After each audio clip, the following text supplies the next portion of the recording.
The fact is, there is an incredible amount of disinformation out there. Um, Everything that's coming out of the ministry in Hamas, you can pretty much guarantee it's a lie, right? Um, and so, unfortunately, that's what they're hearing. They're seeing this stuff, they're hearing this stuff, and they think it's true. And so, the first thing that we can do is try to learn as much of the truth as we can, right? There are some good outlets out there. Actually, I think the IDF actually has a newsletter that you can sign up for, and they'll give you updates, right? They'll give you updates directly. It's just understanding what's actually going on. Secondly, I mean, one thing I've had to learn is most of the time you're not going to convince people things that they don't believe. People that are on the fence, you have a shot at. My father, who's not very, versed in this stuff, called me and he was like, what do I do with this? What's going on? It looks like they're doing bad things. Are they doing bad things? And I said, Dad, here's the reality. This is what it comes down to. Israel suffered a horrendous attack, a mind-boggling attack.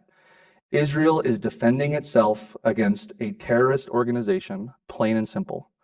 And Israel needs to do everything it possibly can to remove that threat from Gaza. That's it, period. It's going to look bad. It's going to get scary. There's going to be a lot of disinformation out there, but that's the story. That's what's happening.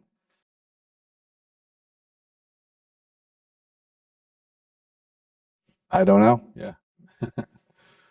If I just add a little something to that first question, there's so much information that's important to understand about this, but just practically speaking, you go back to the history of the Gaza Strip, and it was after Israel's War of Independence, that ended in 1949, and at that time the armistice lines were such that Egypt was in control of that area. And Palestinians that left Israel proper. And remember, Israel encouraged the Palestinians at that point, if they would stay within Israel, they would be citizens of Israel with all the same rights that you experience in a Western democratic country if they stayed. But when they left, they went to Gaza. And of course, it was under Egyptian control until 67. And then as a result of the Six-Day War, Israel took control again of that area. And then in 2005, Israel left. I mean, there were, in fact, when we were living in Israel, we had the blessing of going to Gush Katif, and those were Jewish communities within the Gaza Strip at that point, primarily religious Jews, because it was dangerous to live there, but they just believed God gave us the land, so they were there. And Israel, because of international pressure, pulled out unilaterally. In other words, I'll never forget, Daryl and I, we watched this on television. You saw Israeli soldiers carrying over their backs these religious Jews who were living in that area and making them forcibly leave their homes. They went up on top of the synagogue and they put ladders. I don't know if you remember this, Jeremy. They put ladders up to the synagogue roof, and the soldiers went up and took these religious Jews over their shoulders and carried them down in tears, oftentimes, and took them out of Gaza. Again, under international pressure, giving the Palestinians at least the right of self-determination for their own government in that area. That was 2005. 2006, they voted Hamas in as their governmental leaders. And since that time, all of this money has flowed into Gaza, which could have gone to improve the lives of the Palestinians living there, their everyday lives. But instead, Hamas used it to build, 300, 400 miles worth of terror tunnels and buy all of these, these munitions. And there have been tens of thousands of rockets and missiles shot into civilian areas of Israel since Hamas has been there. And Israel tolerated that for close to 20 years. And finally, after this atrocious, recent attack, Israel just said, we can't do this anymore. We can't allow an organization like this on our border that's going to slaughter our people in this way. And now they're confronted with this very difficult task of defeating a terrorist army who's hiding behind civilians, building their, terror network under hospitals and schools and mosques, et cetera. that's the reality. Hmm. And I thought I wasn't going to say anything. No. But I knew you couldn't hold back, John. yeah. Let it go. Yeah, I think also, part of the perspective that for me has been really helpful is to understand how Israel is a stage on which God is a drama is playing. You guys are seeing, and with the Israel story, what you just went through. The reason why the history of Israel is the way it is, the reason why the scriptures are talking about Israel in the way that John has articulated, is because God is revealing his nature through what happens in Israel. And so the world is going to pay attention to everything that happens over there, and it's never going to be judged fairly.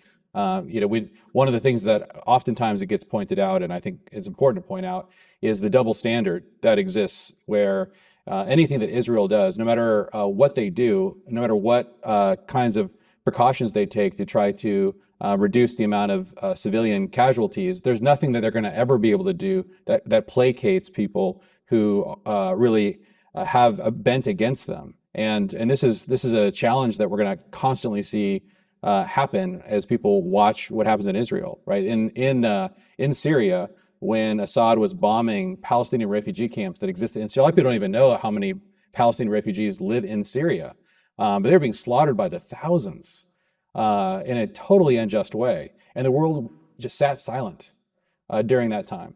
And so only when the Jewish people get involved does the world get fixated on what happens there. And it's because God is determined to explain and demonstrate his character through this story that we're seeing. It doesn't mean that everything Israel does is perfect either. It doesn't mean that we have to defend everything that the state of Israel does, but it does mean that we need to be aware that they're going to be held to a very unusual standard. And we have to have sympathy for the situation they find themselves in, because they are on the stage, according to Scripture, for our benefit, right? It's because God is trying to reveal himself to the world that he has placed the Jewish people on a stage and is demonstrating his character through them. And for us not to have sympathy for the challenges that that's going to create for the Jewish people is just to be totally callous, because we're the beneficiaries. So it's to being aware that that's the relationship that we have with them that should cause us to not just join with the reflexive condemnation that you're going to see from a lot of people when Israel's involved in anything. There's a reflexive condemnation that really does come from a deep-seated, latent anti-Semitism that exists in the world. It's existed in every generation. And people that are struck with this, they don't think they are. They think they're well-meaning, but for some reason they find themselves very easily convinced by any narrative that places the Jewish people in a negative light. And this is some kind of a deception from the enemy. And so when you're talking to people about these things, I think it's important to do our best, to be praying and really hoping that their eyes would be open to just the bigger picture and what's happening there. But this conflict between these two kind of opposing viewpoints is going to get more and more heated. And I think both sides are going to become increasingly shocked at each other's perspectives. And that's to be expected given really what's happening in the spirit realm.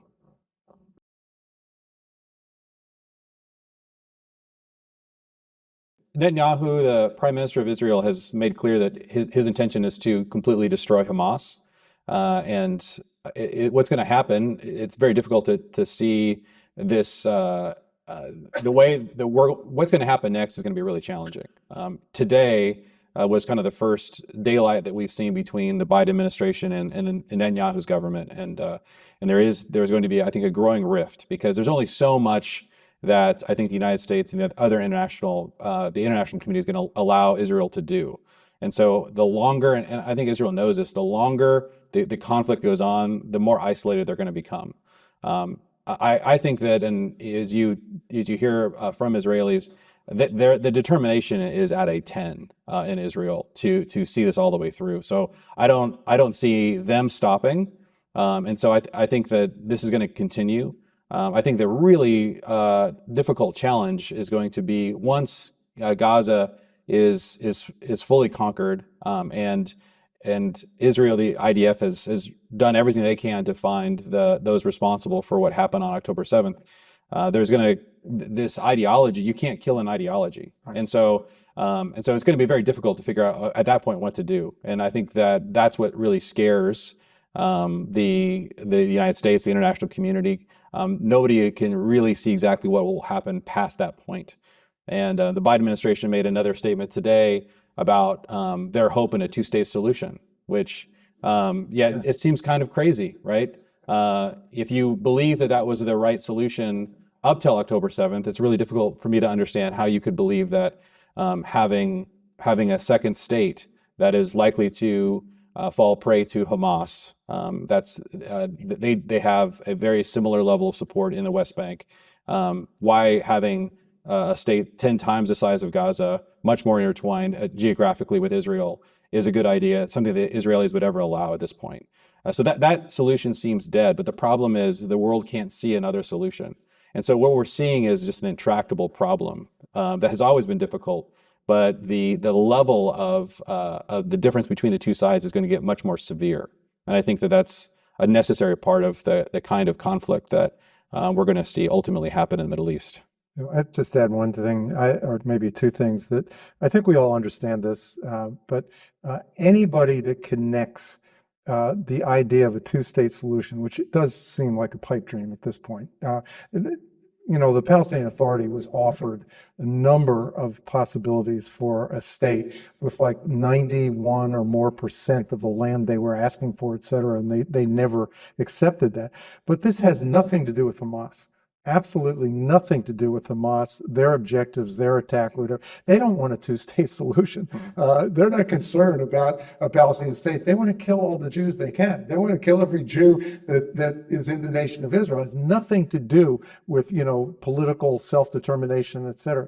That's one thing. Another thing I would just say, it wasn't part of the question, but I thought it was interesting in talking to our son Kalev, because I didn't have this perspective personally.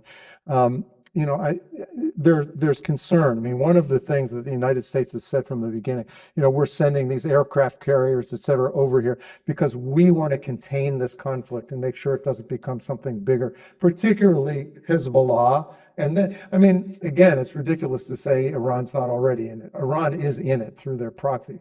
But that this could become war with Hezbollah on Israel's northern border. They're much stronger than Hamas. Or even beyond that, again, right. Iran. And I think somebody from Iran today I read was making threats about the Middle East blowing up, Turkey, et cetera. But what Kalev said is he feels, and this was like 99%, that's a big percent, that after this Gaza war, that Israel's going to go to war with Hezbollah. That's just his opinion. Because for one thing, you've got a couple 100,000 Israeli citizens from the north that have been displaced from their homes.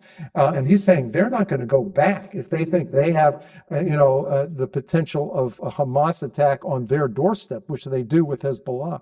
And so it's very possible that may even be in Israel's interest at this point to deal with this other extremely strong terrorist group that is, they're next door. This is like living in Cincinnati, and in Fort Thomas, you've got, Hamas, or you've got Hezbollah. They're that close. Yeah. Sorry, Jeremy. So Jeremy, but so we need to understand that this thing could keep going. Yeah. And what Jeremy was talking about, to what extent the United States government is going to continue to stand with Israel, that's a big question. And the last thing I'd say about that is pray that we will. Yes. Because, those who bless Israel will be blessed.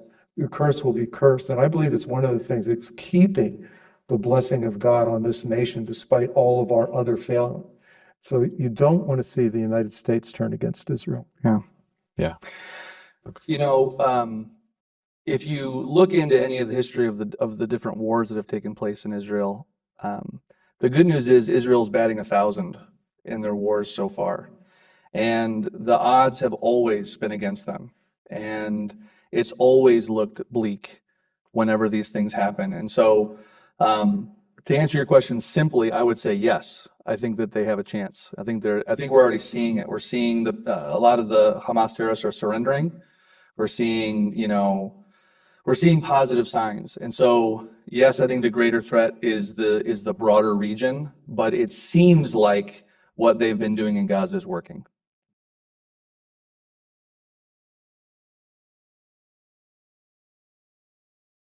It's another example of that double standard that Jeremy mentioned.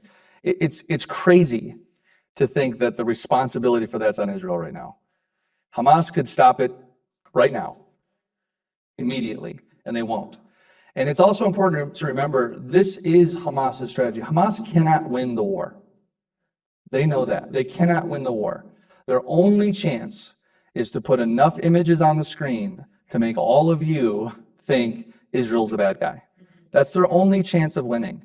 They know that, and they're going to keep trying to do it. But to your point, and it's a great insight, the ball's in Hamas's court. They could end this today.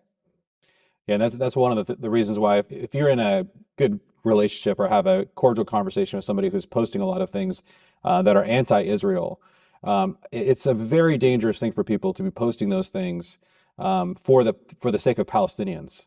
Every time Israel is denounced, it means that this strategy that Hamas is using to lure Israel into an inevitable conflict and then put those pictures of dead civilians on the news so that it gets spread around in social media. Like that strategy, the more that works, the more Palestinians are killed, the more it makes sense to use them as human shields.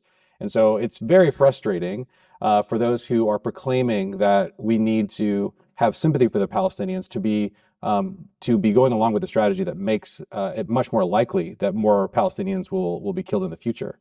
And so just to not see that this cycle that's already happened 5 times, we've been through the cycle exactly 5 times where rockets have been fired from Gaza. This is, of course, much, much worse than any of the other times. But this same strategy that works over and over and over again to delegitimize Israel is the ultimate strategy. And the Palestinians are the ones who are suffering the most from the use of this strategy. So we have to take away from them the ability for them to continue to repeat this strategy by not constantly falling into this trap that says that the more the Hamas or the more the Palestinians attack Israel, the more we're going to denounce Israel when they respond.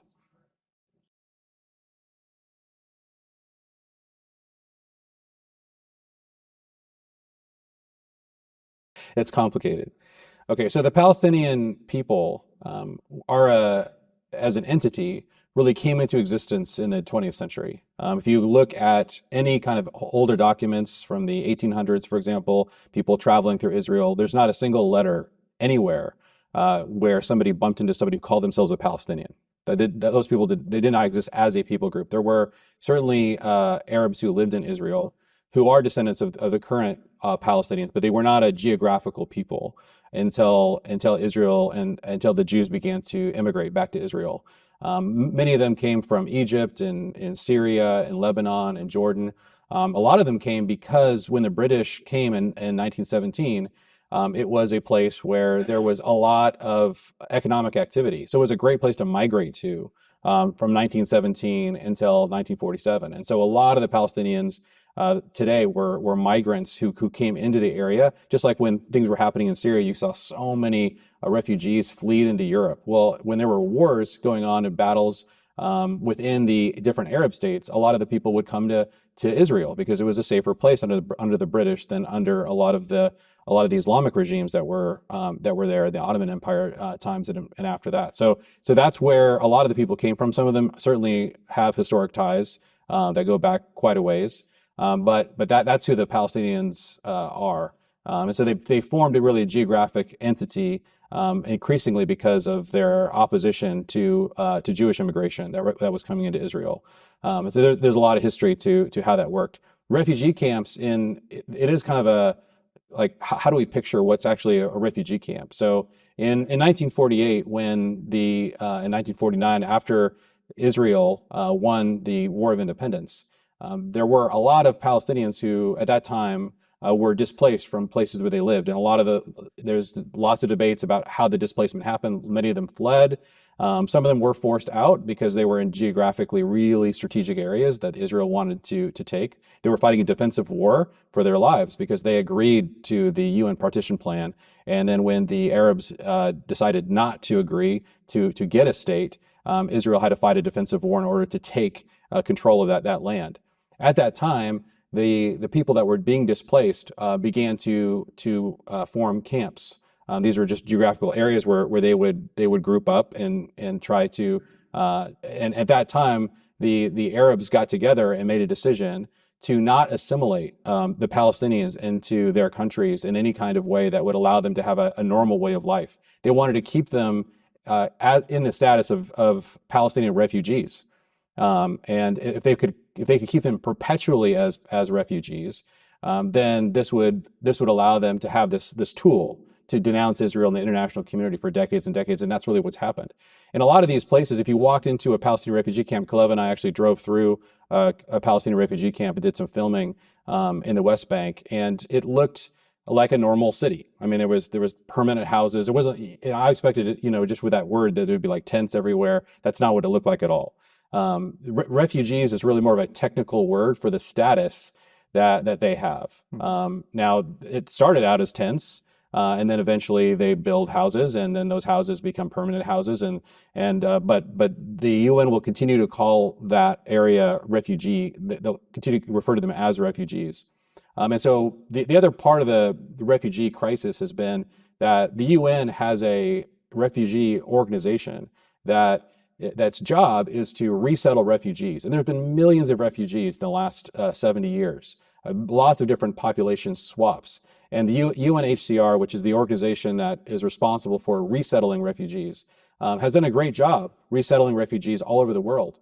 But when they went to Israel to help the Palestinians resettle after the War of Independence, they were told by the Arabs that they did not want the Palestinians to be resettled anywhere. They didn't want them to return to any kind of normal lives. In fact, many of the Palestinian refugee camps, there's hundreds of thousands of Palestinian refugees in Egypt and in Jordan and in Syria and in Lebanon. And even in those countries, the Palestinians are forced into those refugee areas. And in many of those countries, they're not allowed to to take professions, to go to university, to own land, in order to create an endless humanitarian crisis for Israel. And so they have been used as pawns by the Arabs in order to create this crisis that's been manufactured. And so they've been unable to assimilate in any way. And so what the UN decided to do was they created another organization called UNRWA, UNWRA, and that organization has the opposite mandate of UNHCR.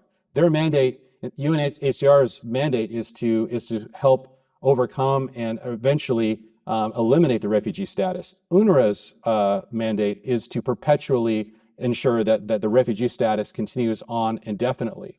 Part of the reason is that they want what's called the right of return, which is they want every single Palestinian that is descended from anyone who was displaced in Israel to have the right to come back to Israel at any point if the Arabs are able to retake the land.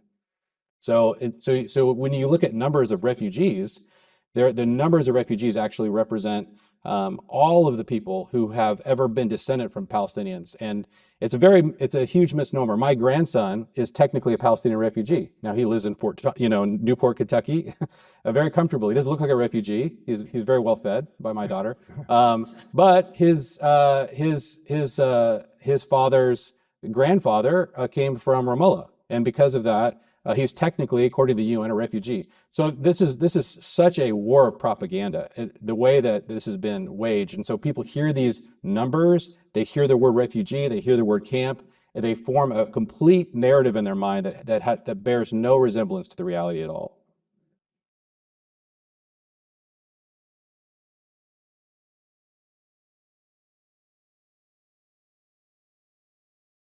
As John mentioned, I'm the CEO of Epifio. The way that I got introduced to Israel was I made a video for John's son, Kalev. And the video was understanding the United Nations bias against Israel. And I'll never forget, Jeremy asked me if I'd produce it, and I said, sure. And I hopped on the call and I started reading the notes, and I was like, the United Nations is biased against Israel? Really? I didn't believe it. How could the United Nations be biased, right? Yeah.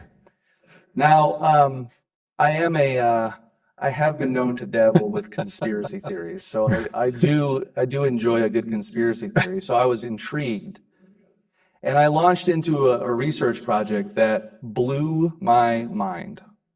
And guess what I found out? The United Nations is biased against Israel. Okay. Flat out. Matter of fact, if you guys want to, it was a viral video. I think we launched it in 2011 or something like that. Got picked up by all sorts of news outlets. It's called Understanding UN Bias Against Israel. The UN has biffed this for so many years, and they're going to continue to biff it. I don't think there's any hope for it. I think we just have to get used to it. That's what it's like. As far as Biden's role in this, I don't know, Jeremy, if you have anything to add to that. I don't have anything, worthwhile saying there. I mean, it has been, you got to read between the lines with everything that's being said. On the one hand, America has been a really strong ally of Israel for a very long time. That's good. On the other hand, it does feel like it's starting to pull in a different direction, but I don't have much to. Well, I would say one thing that I know when we were researching for that video that was really surprising that I learned was that there was not as much of a bias against Israel until I think it was in the late 60s. Right. The Arabs, the communists were constantly in battling in the UN with the United States and our allies. And there was a coalition that developed between the communist countries and the Arab countries to gang up against the West. And the way that what got the Arabs on board was when the communists agreed to vote as a voting bloc against Israel. And so anytime something comes to the UN as a denunciation of Israel, then there's a massive voting bloc between communist countries and Arab countries that will all reflexively vote for it. And so it's the easiest thing to get passed in the UN. And so this has caused Israel to have, I don't know how many times more condemnations against them than any other country in the world. We did in the video a comparison of deaths and caused by countries versus condemnations. I mean, the graphics are just insane to see because it's so clear that it's just a propaganda political strategy. But it's very powerful because a lot of people aren't aware of these coalitions. They don't know how this happens. They think, well, Israel must have done something terrible to get all these condemnations, just completely unaware of the political calculus that's going on behind the scenes. In terms of, I'm very empathetic to this frustration about the church. I hear what you're saying. Part of what John said was that you have to take a humble pill. And I really think if I were to suggest a reason why I think the church struggles with this so much, and I think this is true, and part of the root of anti-Semitism is in the unique chosenness of the Jewish people. It's not easy to hear when you hear your whole life about something like American exceptionalism, to think that well, there's another exceptional country. And so I think part of what is difficult for a lot of people to just get their heads around is that the story isn't always about us. And it doesn't center always on us. And so to hear a story where we are not at the center, for a lot of people, I think is frustrating and threatening. And it causes them to have a little bit of a knee-jerk reaction. Like really? Is Israel really that great? And then so I think that there's sort of a bent against a story that where we don't get to be the center. And so I think it's really easy for a lot of people to believe that, okay, if Israel is removed and the church is the center, okay, now I feel better about that story. And I think that's where some of the tilt comes from, where it's difficult for people to take that. I love that John said in his talk that we need to sort of start by being called to humility. Every time we have this conversation, it can't be about us as Gentiles. We have to realize that there's something much bigger going on that we're serving, and that we're swept up in a much larger story, Right. And that we're on the periphery of that story oftentimes, and that's okay. But I think for a lot of people, that's hard to hear. And one of the reasons I've seen recently why Christians don't want to support Israel is they'll say things like, well, I mean, they're hostile to the gospel there. Why should we support a nation that's hostile to the gospel? They don't believe in Jesus. They're not on board with our values. Why should we support them? In the 4 weeks that we've gone through with the Israel story, did God choose the Israelites because they were perfect? Is that why he worked with that was it, right? Yeah. Did God Quite the pick opposite. them because they did everything the right way? Did God pick them because they lined up with what he wanted to do? No. And the same is true for us. We don't support Israel because they're good and perfect people, and that's not why we're doing it. We're supporting Israel because God is doing something. This is God's story. He picked them. He chose them. He's telling a story. That's why we support them, not because of what they do. Yeah, absolutely.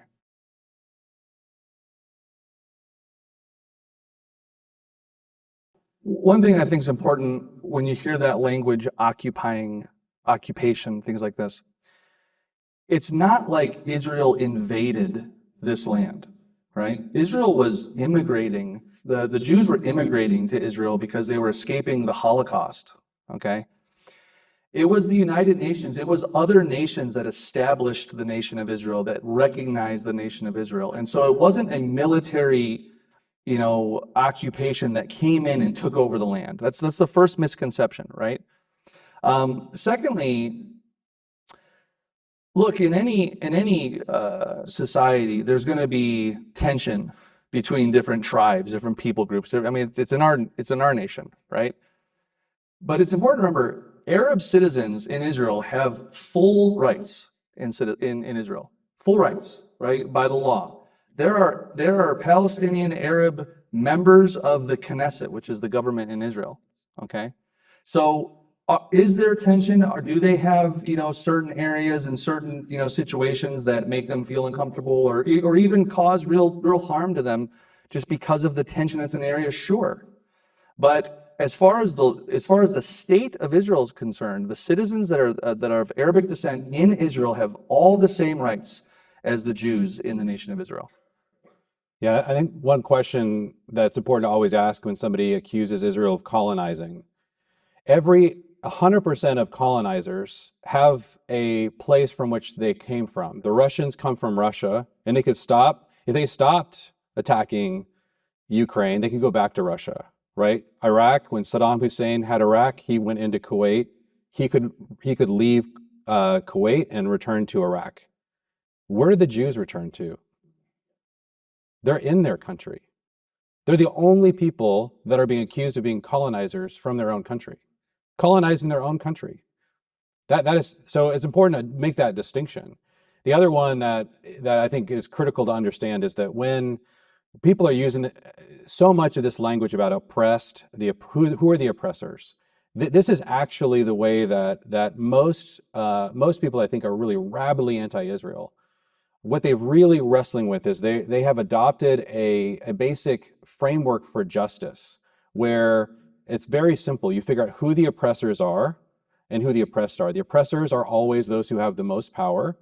And so if they have a military, they're always the oppressors. And then the oppressed are the people who have less power. And then you could already know what justice is. You know what justice is because you've already labeled the two sides. One side's the oppressor, one side's the oppressed. So, and that's what's happening on university campuses, this calculation. And if you don't know which side is the oppressed or the oppressors, then the next thing that they often go to is the race, right? And so this is part of how so many people are being educated about the nature of justice. And justice is not that simple. Like, you have to actually look at the dynamics of what's actually happening. One of the things that says in the Torah multiple times is that when you go to court, you shall show no favoritism, neither to the rich nor to the poor.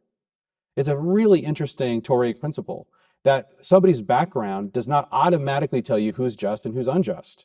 You do not side with either side based on their background. You have to actually get in and investigate the details of what's happening to figure out which side is actually just. And so people are being trained not to ask those questions. Do not actually get into the details and understand which side is just label the one side the oppressors and one side the oppressed, and then that tells you automatically who is just and who's unjust. And that is not biblical justice. That is a made-up version of justice that has been created for political reasons, and it is really at the root of why so many people are coming out against Israel. And if you've seen these different protests that are happening, it's just appalling when people go into the midst of these protests and ask basic questions of people who are shouting these slogans, from the river to the sea. What river are they talking about? They have no idea. They've been told this very basic narrative that there's an oppressor and there's an oppressed, and Israel's always the oppressor. And so get out there and stand up for the oppressed. That's what's happening. And this very simple, misleading way of trying to understand justice is causing so many people to condemn Israel. And they don't understand the dynamics in the history. And so it is important to like look at the history. It's complex in terms of Israel's right to the land. Of course, they are the original people that were from Israel. that's right. The Israelis are from Israel. And so you can look at each of these circumstances for what happened when the various wars occurred and try to understand the justification. And I think it's worthwhile to do that. But I think it's important, though, to say overall that when you talk to people that are saying things like that, they're not usually doing that work. They're not actually looking at the details of what happened, during 1948 or before then, or where the Palestinians came from. They're oftentimes having this reflexive reaction about oppressed and oppressors, and then they'll hear any factoid that might defend that position, and then that's what they're using to denounce Israel. That's where I think most of the conflict is happening.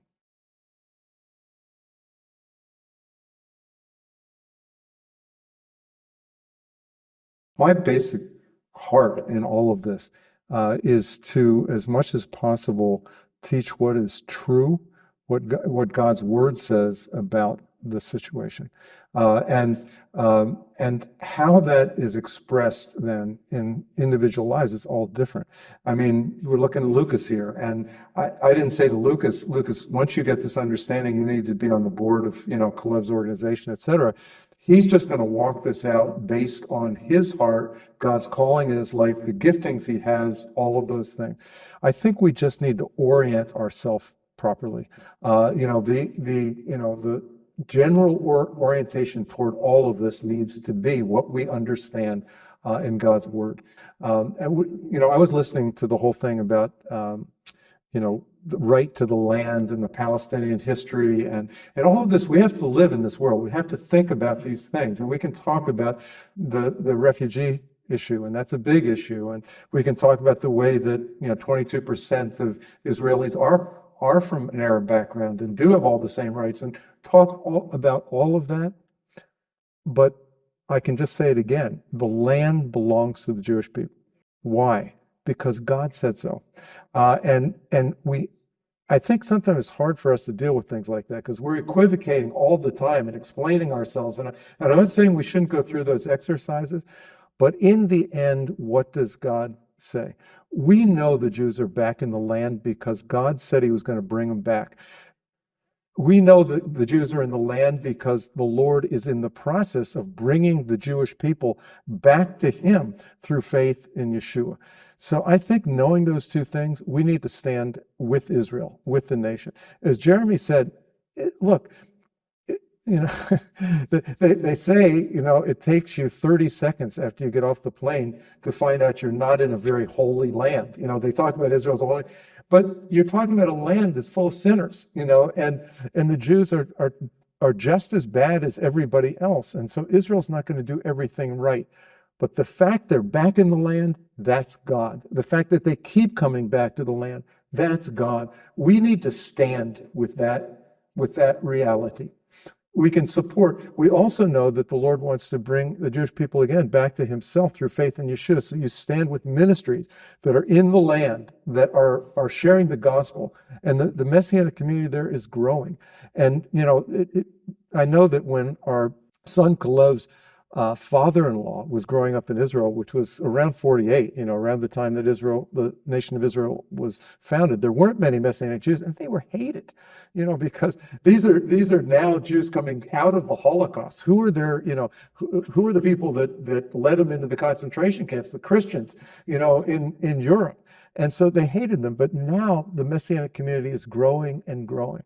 They are good citizens. They're serving in the Israeli army. That, our son Kalev at this point, is an advisor in the Prime Minister's office. This is changing. So to stand with that body and what God is doing there, I would also say, be aware in this country of your politicians. Where did they stand on Israel? Are they going to support the nation of Israel?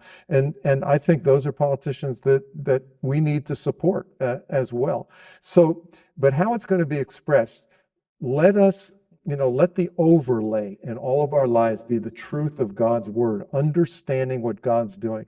Then how you're going to do that. I mean, Dan, I know Dan Gorman's here. He mentioned the fact that since God has touched his heart, he's invested in an Israeli startup company.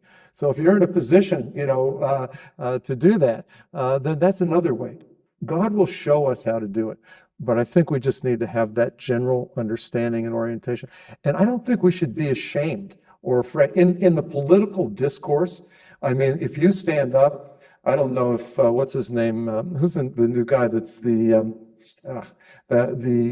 Speaker of the House? Mike Johnson. Yeah. Mike Johnson. Now, if Mike Johnson stood up and said, look, nothing else matters. God said this land belongs, to the Jewish people, he might get a little pushback. But I don't think we should be, I think we need to be sensitive. I think we need to respect other people.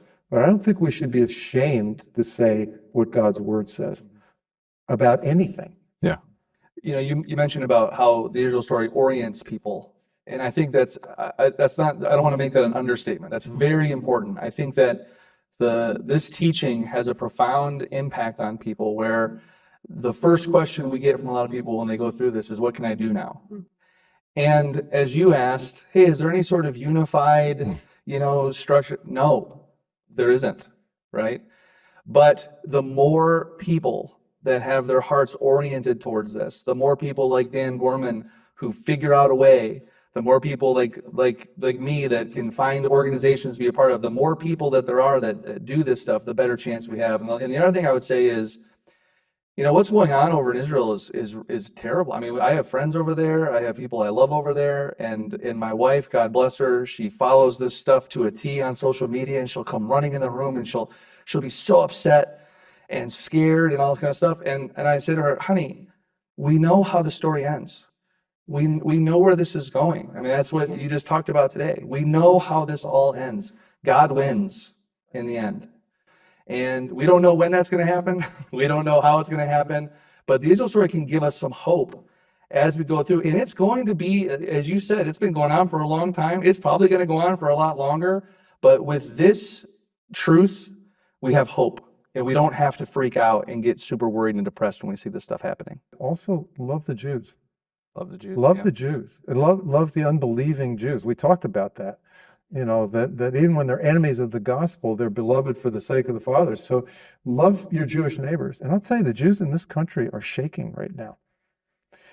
I forget who I was listening to. It was an Israeli, and somebody was saying, we're really concerned about what's happening in Israel. He said, we'll be fine. I'm worried about you guys. I'm worried about the Jews in the United States right now when we see what's happening. When a president of an Ivy League college can't say calling for the extermination, of a people, is not a form of harassment or whatever. I mean, it's crazy. And so love your Jewish neighbors, whether they believe in Yeshua or not, in practical ways.